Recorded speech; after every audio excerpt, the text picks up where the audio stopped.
આમધા ગામમાં સાપને સીપીઆર આપીને તેનો જીવ બચાવવામાં આવ્યો। સાપને કરંટ લાગ્યો હતો। વીજ કરંટ લાગતા 15 ફૂટની નીચે તે પટકાયો હતો। સાપને 25 થી 30 મિનિટ સુધી સીપીઆર આપવામાં આવ્યું। તો વલસાડના નાના પૌઠા તાલુકાના આમધામાં સાપને સીપીઆર આપવામાં આવ્યું। નાના પૌઠા તાલુકાના આમધા ગામમાં જે વાઇલ્ડ લાઇફ રેસ્ક્યુ ટ્રસ્ટના મુકેશભાઈ વાયર દ્વારા તેને સીપીઆર આપી તેનો જીવ બચાવવામાં આવ્યો। તે 15 ફૂટ જેટલો નીચે પટકાયો હતો। તેને કરંટ લાગ્યો હતો।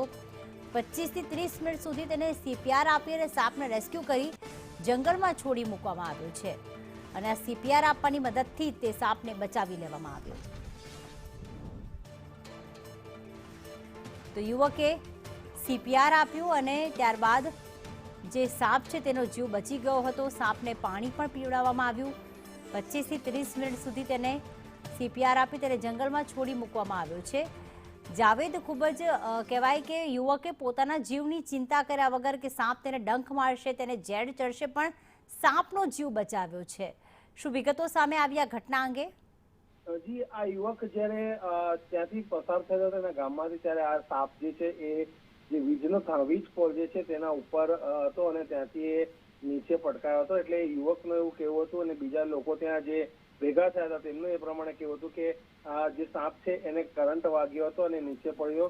અને આ યુવક જે છે એ પહેલેથી જ પશુ પ્રેમી છે, જેથી એને સાપને એવું વિચાર્યું કે હું સીપીઆર એ પ્રમાણે લોકોને આપવામાં આવે છે તે રીતે સાપને પણ આપીશ, ટૂંકમાં જીવ આવી જશે, તે રીતે એને કંઈ પણ વિચાર્યા મૂક્યા વગર અને લોકો એને ના પણ પાડી, પરંતુ એને પોતાના જીવને જોખમમાં મૂકીને આ સાપને સીપીઆર આપ્યો હતો અને પોતાના મોઢાથી એને સાપને અંદર શ્વાસ નાખવાની કોશિશ કરી હતી। જોકે લોકો ત્યાં હાજર હતા તેઓએ તેનો વિડીયો પણ ઉતાર્યો હતો। આ જે સમગ્ર ઘટના છે તેને વલસાડ જિલ્લામાં જોર પકડ્યું છે। લોકો એકદમ અચંબામાં મુકાયા છે આ પ્રકારના દ્રશ્યો જોઈને। બિલકુલ, આભાર જાવેદ તમામ વિગતો માટે।